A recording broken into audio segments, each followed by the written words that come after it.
सुप्रभात छात्रों, मैं डॉक्टर संतोष वत्स आपका इस सुहावनी सी सुबह में हार्दिक अभिनंदन करती हूँ। छात्रों, आपकी हिंदी की एक साप्ताहिक परीक्षा हो चुकी है। आप सभी ने अच्छा प्रदर्शन भी किया है और अपनी कमियों को भी जाना है। परीक्षा में जहाँ कमी रही है, आपको पता है कि आपके किस में अच्छे मार्क्स नहीं आए हैं, चाहे वो वाच्य है, पद परिचय है, ठीक है छात्रों, जो भी है या वाक्य थे, उनमें देखना है कि कहाँ कमी रही है। उस वीडियो को आपको दोबारा से सुनना है और अपनी त्रुटियों को सुधारना है। छात्रों, आज हम पाठ पढ़ेंगे सूरदास के पद। जैसा कि आप जानते ही हो, हमारी क्षितिज की पाठ्यपुस्तक में गद्य और पद्य दो भाग हैं। गद्य का हमने चैप्टर पढ़ लिया था, नेताजी का चश्मा, जो स्वयं प्रकाश के द्वारा रचित है। छात्रों, आज हम करेंगे सूरदास जी के पद। आपको ध्यान से इन पदों को सुनना है और इनकी जो व्याख्या है वो आपको कॉपी में लिखनी है और इसके प्रश्न उत्तर जितने भी होंगे वो मैं PDF में ग्रुप में भेज दूंगी। आपको उनको फेयर नोटबुक में पूरा करना है, ठीक है छात्रों। आज हम करेंगे सूरदास के पद। छात्रों, आप ये कहोगे कि मैम व्याख्या नहीं आती, हम क्यों लिखेंगे? ठीक है बेटा, व्याख्या नहीं आती, लेकिन इसमें से छोटे छोटे क्वेश्चन आंसर आते हैं जो आपको व्याख्या में से ही पढ़कर याद हो जाएंगे, ठीक है। और लिखने से आपकी राइटिंग भी सुधरेगी और क्वेश्चन आंसर भी लर्न हो जाएंगे और आपकी स्पीड भी बढ़ेगी। इसलिए आपसे व्याख्या लिखने को कहा गया है और मैं उम्मीद करती हूँ कि ईमानदारी से आप काम करोगे, ठीक है। ये देखिए सूरदास जी। अब हम चलते हैं सार की तरफ। छात्रों, हम सबसे पहले सूरदास जी का जीवन परिचय जानेंगे। सूरदास हिंदी साहित्य में भक्ति काल में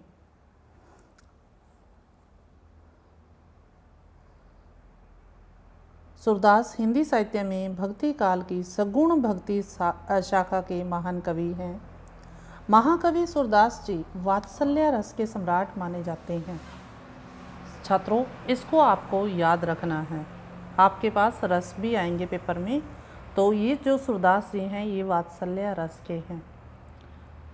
सूरदास का जन्म 1478 ईस्वी में रुनकता नामक गांव में हुआ था। सूरदास के जन्मांध होने के विषय में मतभेद है कि जन्म से अंधे, जन्मांध क्या होता है, जन्म से अंधे होने के विषय में मतभेद है। वे आगरा के समीप गऊ घाट पर रहते थे। वहीं उनकी भेंट श्री वल्लभाचार्य से हुई और वे उनके शिष्य बन गए। इनके सूरदास जी के गुरु का नाम क्या है? वल्लभाचार्य जी। श्री वल्लभाचार्य ने उनको पुष्टि मार्ग में दीक्षित करके कृष्ण लीला के पद गाने का आदेश दिया। छात्रों, जो सूरदास जी हैं इनके आराध्य श्री कृष्ण भगवान जी हैं। सूरदास की मृत्यु गोवर्धन के निकट पारसोली गांव में 1583 ईस्वी में हुई। उन्होंने अपने जीवन काल में कई ग्रंथ लिखे, जिनमें सुरसागर, साहित्य लहरी, सुरसारावली आदि शामिल हैं। उनका लिखा सुरसागर ग्रंथ सबसे ज़्यादा लोकप्रिय माना जाता है। जो सुरसागर है वो सबसे ज़्यादा लोकप्रिय है, लोगों के द्वारा प्रिय है। सुर ने वात्सल्य रस का, जैसे कि मैंने अभी बताया, श्रृंगार और शांत रसों को अपनी रचनाओं में मुख्य रूप से दर्शाया है। 3 हैं इनके रस, वात्सल्य रस, श्रृंगार और शांत रस। इनके अनुसार अटल भक्ति की मोक्ष प्राप्ति का एकमात्र साधन है और उन्होंने भक्ति को ही ज्ञान से बढ़कर माना है। उन्होंने अपने काव्य में भक्ति भावना, प्रेम, वियोग, प्रेम के बारे में, वियोग के बारे में, श्रृंगार इत्यादि को बड़ी ही सजगता से चित्रित किया है। सूरदास के जो पद हैं छात्रों, इनके एक बार ना सार सुन लीजिए। सार सुनने से क्या होगा, आपको जो व्याख्या समझोगे वो आसानी से समझ आ जाएगी। इस पाठ में जो 4 पद दिए गए हैं छात्रों, वे सूरदास जी द्वारा रचित सुरसागर के भ्रमर गीत से लिए गए हैं। भ्रमर गीत क्या होता है छात्रों? भंवरे के माध्यम से गाया गया गीत। प्रस्तुत पदों में सूरदास जी ने गोपियों और उद्धव के बीच हुए वार्तालाप का वर्णन किया है। जब श्री कृष्ण मथुरा वापस नहीं आते और उद्धव के द्वारा मथुरा यह संदेश भेज देते हैं कि वह वापस नहीं आ पाएंगे, तो उद्धव अपनी राजनीतिक चतुराई से गोपियों को समझाने का प्रयास करते हैं, लेकिन उनके सारे जो प्रयास है, सारे जो कोशिशें हैं, वे विफल हो जाती हैं, निष्फल हो जाती हैं, असफल हो जाती हैं, क्योंकि गोपियाँ ज्ञान मार्ग के बजाय प्रेम मार्ग में विश्वास रखती हैं। इसको छात्रों आपको रेखांकित करना है और याद रखना है। और अपनी चतुराई के कारण उद्धव को गोपियों के ताने सुनने पड़ते हैं एवं उनके व्यंग का शिकार होना पड़ता है। इससे हमें यह तो पता चलता है कि गोपियों का कृष्ण के प्रति जो प्रेम है वो अपार और बेजोड़ है। इसे किसी भी अन्य चीज़ से बदला नहीं जा सकता छात्रों, और इसलिए वे कृष्ण के विरह में व्याकुल होकर उद्धव को खरी खोटी सुना रहे हैं, क्योंकि श्री कृष्ण के वियोग का संदेश उद्धव ही लेकर आए हैं। अपने अंतिम पद में सूरदास जी ने हमें राजधर्म का पाठ पढ़ाया है, जिसमें प्रजा का हित ही राजा का मूल कर्तव्य है। जैसे कि आपको भी पता है राजा का धर्म क्या होता है? प्रजा की देख रेख करना, उनकी भलाई के बारे में सोचना। इस प्रकार गोपियाँ भी तर्क देकर श्री कृष्ण को पाना चाहती हैं, क्योंकि उनसे श्री कृष्ण की विरह सही नहीं जाती। अब छात्रों आपको ध्यानपूर्वक ये सुनना है, इनका जो व्याख्या है ध्यानपूर्वक सुनोगे। ये भंवरा है, ये भंवरा गोपियों के पास आता है संदेश लेकर, तो वो गोपियाँ क्या बोलती हैं, देखिए ध्यान से सुनना है। अधो तुम हो अति बड़भागी, अपरस रहत स्नेह तगाते, नाहिन मन अनुरागी। पुरई पात रहत जल भीतर, तारस देहे न दागी। जो जल महा तेल की गागिर, बूंद न ताको लागी। प्रीति नदी में पाऊ न बोरियो, दृष्टि न रूप परागी। सूरदास अबला हम भोरी, गुर चाटी जो पागी। छात्रों इसमें क्या कहा गया है कि गोपियाँ उद्धव की प्रेमहीनता पर व्यंग करती हुई कहती हैं कि हे उद्धव तुम हो अति बड़भागी। अति बड़भागी मीन्स भाग्यवान। बड़भागी को रेखांकित करके छात्रों अपनी बुक में लिख लिया करो शब्दों के अर्थ, और जब आप रीडिंग करते हो, जब आप पाठ पढ़ते हो, आप अपनी सामने बुक भी रख लिया करो, ठीक है। बड़भागी क्या बोला मैंने? भाग्यवान। गोपियाँ, ठीक है, कि हे उद्धव तुम सचमुच बड़े भाग्यशाली हो, क्योंकि तुम प्रेम के बंधन से पूरी तरह से मुक्त हो, अनासक्त हो, और तुम्हारा मन किसी के प्रेम में डूबा नहीं। अनुरागी मीन्स प्रेम। पुरई पात रहत जल भीतर, तुम श्री कृष्ण के निकट रहकर भी उनके प्रेम के बंधन से उसी तरह मुक्त हो। कैसे? जो जल पुरई पात रहत जल भीतर, जिस प्रकार कमल का पत्ता सदा पानी में ही रहता है, भीतर मीन्स अंदर रहता है, तारस देहे न दागी, पानी में ही रहता है पर फिर भी उस पर जल का एक दाग भी नहीं लग पाता। दागो देहे न दागी, दागी मीन्स दाग लगना।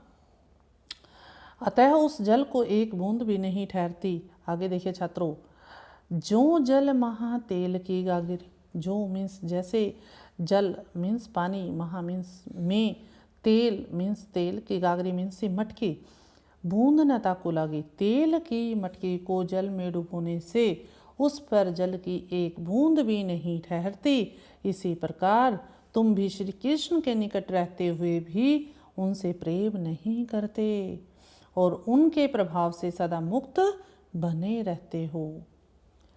प्रीति नदी में पाऊँ न बोरियो, दृष्टि न रूप पगारी, सूरदास अबला हम भोरी, गुर चाटी जो पागी। ठीक है छात्रों, कि तुमने आज तक कभी भी प्रेम रूपी नदी में, प्रीति नदी मीन्स प्रेम रूपी नदी में, पाँव मीन्स पैर, न बोरियो, बोरियो मीन्स डुबोया, दृष्टि न रूप परागी, और उस पर अपनी दृष्टि नहीं डाली, नज़र नहीं डाली, किसी के रूप को देखकर। ध्यान से सुनिए छात्रों, तुमने आज तक कभी भी प्रेम रूपी नदी में अपना पैर नहीं डुबोया और तुम्हारी दृष्टि किसी के रूप को देखकर भी उसमें उलझी नहीं है। पर हम तो भोली भाली अबलाएं हैं छात्रों। सूरदास अबला हम भोरी, अबला भोरी मीन्स भोली, पर हम तो भोली भाली अबलाएं हैं जो अपने प्रियतम श्री कृष्ण की रूप माधुरी के प्रेम में उसी प्रकार उलझ गई हैं जैसे गुड़ पर चींटी उलझ जाती हैं और उस पर चिपक जाती हैं और फिर कभी छूट नहीं पाती, वहीं चिपक कर ही अपना प्राण छोड़ देती हैं। इसी प्रकार छात्रों, ये उन्होंने गुड़ और चींटी का उदाहरण दिया है कि हमारा प्यार कैसे है, श्री कृष्ण का और गोपियों का प्यार कैसे है, एक चींटी और गुड़ की तरह से है जिसको वो नहीं भुला सकती या छुड़ा सकती। अब इसका छात्रों इसमें भावार्थ दिया गया है, आपको यहाँ से देखकर ये सारा कॉपी में उतार लेना है। ठीक है छात्रों, अब आगे देखिए, ये देखिए, अब इसके पिक्चर के माध्यम से भी समझना है। मन की मन ही मांझ रही, मांझ मीन्स में, आधार, आधार, ठीक है। कहिए जाई कौन पे अधो, ना ही परत कही। इसमें हे उद्धव, हमारे मन में छिपी बात तो मन में ही रह गई है। कहिए जाई कौन पे अधो, अर्थात वे तो सोचती थी कि जब श्री कृष्ण वापस आएंगे तब वे उन्हें विरह वियोग में झेले हुए सारे कष्टों की बात सुनाएंगे, पर अब तो उन्होंने निराकार ब्रह्म को प्राप्त करने का संदेश भेज दिया है, यानी अब तो उन्होंने तुम्हारे हाथ हमें संदेश भेजा है। ठीक है, अवधि आधार आसावन की तन मन बिथा सही। अब उनके द्वारा त्याग दिए जाने पर भी हम अपनी असहनीय विरह पीड़ा की कहानी किसे जाकर सुनाएंगे। अब तो हमसे यह और भी अधिक कही नहीं जाती। अब तक हम उनके वापस लौटने की अवधि के सहारे, अवधि आधार समय के सहारे अपने तन और मन से इस विरह पीड़ा को सहती आ रही थी। तन मन बिथा सही, बिथा मीन्स कष्ट को सह रही थी। अब इन जोग संदेश सुनी सभी, अब तो इस योग के संदेश को तुमसे सुन सुनकर विरहिनी विरह धरी, हमारे तो विरह की दही जम गई ही है। मीन्स क्या बोलेंगे कि विरह के सागर में डूबती हुई हम गोपियों को जहाँ से सहायता मिलने की आशा थी और जहाँ हम अपनी रक्षा के लिए पुकार लगाना चाहती थी, अब उसी स्थान से योग संदेश रूपी जल को ऐसी प्रबल धारा बही है कि यह हमारे चाहती होती गुहारी जिते ही ते उतते धार बही, सूरदास अब धीर धरही, जो मर्यादा ना लाही। यह हमारे प्राण लेकर ही छूटेगी, अर्थात श्री कृष्ण ने हमें भुलाकर योग साधना करने का संदेश भेजकर हमारे प्राण लेने का कार्य किया है। हे उद्धव, तुम ही बताओ कि अब हम धैर्य धारण करें कि जिस श्री कृष्ण के लिए हमने अपनी अन्य सभी मर्यादाओं को त्याग दिया, अब उन्हीं श्री कृष्ण के द्वारा हमें त्याग देने से हमारी संपूर्ण मर्यादा मीन्स मर्यादा नष्ट हो गई ही है। छात्रों, इनके शब्दार्थ भी लिख लीजिए। मांझ मीन्स मैं, आधार, आधार है ये देखिए छात्रों, तीसरी लाइन में दूसरा शब्द आधार मीन्स आधार। सहारा, आवन मीन्स आने की, आगमन की। बिथा, बिथा मीन्स व्यथा या कष्ट। विरहिनी, वियोग से जीने वाली। विरहिनी क्या होता है छात्रों? वियोग से जीने वाली। विरह दही, विरह की आग में जल रही। होती मीन्स थी। गुहारी, रक्षा के लिए पुकारना। जितहीं ते, जहाँ से। उत मीन्स उधर। धार योग की प्रबल धार, मर्यादा मीन्स मर्यादा, लही मीन्स नहीं। छात्रों ये शब्दार्थ थे, आपको इनको भी लिख लेना है और ये इसके भावार्थ हैं जो मैंने आपको समझाए, इसको यहाँ से देखकर लिख लेना। अब हम चलेंगे अपने तीसरे पद की तरफ। तीसरे पद को भी छात्रों आपने ध्यान से सुनना है। इसमें हारिल की लकड़ी, एक पक्षी होता है छात्रों, ये जो पिक्चर में दिखाया गया है, ये वो पक्षी है कि हमेशा अपनी चोंच में लकड़ी का टुकड़ा दबाए रहता है और ये उसको बिल्कुल भी नहीं छोड़ता। अब इसको ध्यान से सुनना है कि क्या कहना चाहते हैं। हमारे हारिल की लकड़ी, श्री कृष्ण के प्रति अपने प्रेम की दृढ़ता को प्रकट करते हुए गोपियों ने उद्धव से कहा कि श्री कृष्ण तो हमारे लिए हारिल की लकड़ी के समान हो गई हैं, अर्थात जैसे हारिल पक्षी सदा अपने पंजों में लकड़ी पकड़े रहता है, वैसे हम भी सदा श्री कृष्ण का ध्यान करती रहती हैं। मन क्रम वचन नंद नंदन उर, हमने मन से, वचन से, कर्म से, नंद से, नंदन से श्री कृष्ण के रूप और उसकी स्मृति को अपने मन द्वारा कस कर पकड़ लिया है। दृढ़ मीन्स कस कर, पकड़ी मीन्स पकड़ लिया है। अब कोई भी उसे हमसे छुड़ा नहीं सकता। अब हमें तो श्री कृष्ण की रट लगी हुई है। जागत सोवत सौपन दिवस, जागते हुए, सोते हुए, सपने में, दिन में, रात में, कहना कहना जकरी, हमें तो एक ही आवाज़ जो पकड़े हुई है, चाहे वो सोते हैं, जागते हैं, सपने में भी एक ही आवाज़ हमने पकड़ कर रखी है, वो है श्री कृष्ण का नाम। और तुम हमें यहाँ पर आकर योग का संदेश दे रहे हो। सुनत जोग लागत है ऐसो, हमें तो तुम्हारा ये जो संदेश देने आए हो तुम, ये हमें कैसा लग रहा है, जैसे ज्यों करवी ककड़ी, जिस प्रकार मानो हमने कड़वी ककड़ी खा ली हो। अर्थात तुम्हारी योग की बातें हमें बिल्कुल अरुचिकर लग रही हैं, जो हमें अच्छी नहीं लग रही।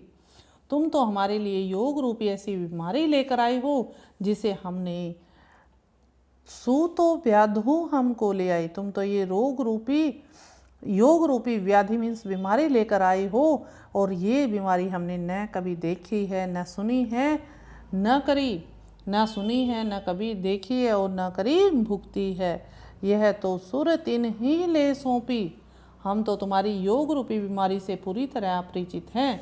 तुम इस बीमारी को उन लोगों को जाकर देखो।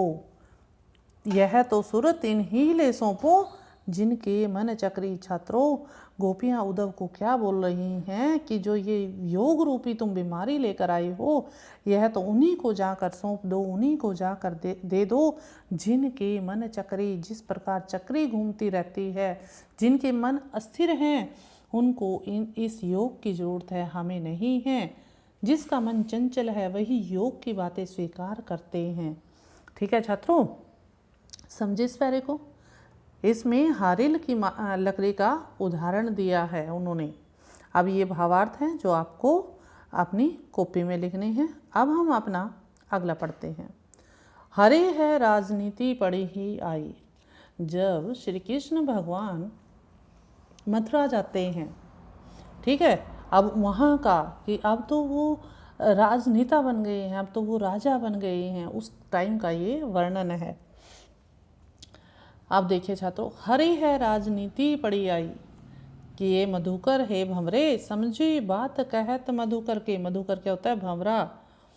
कि हमने तुम्हारी ये बात सुन ली है, समाचार सब पाए।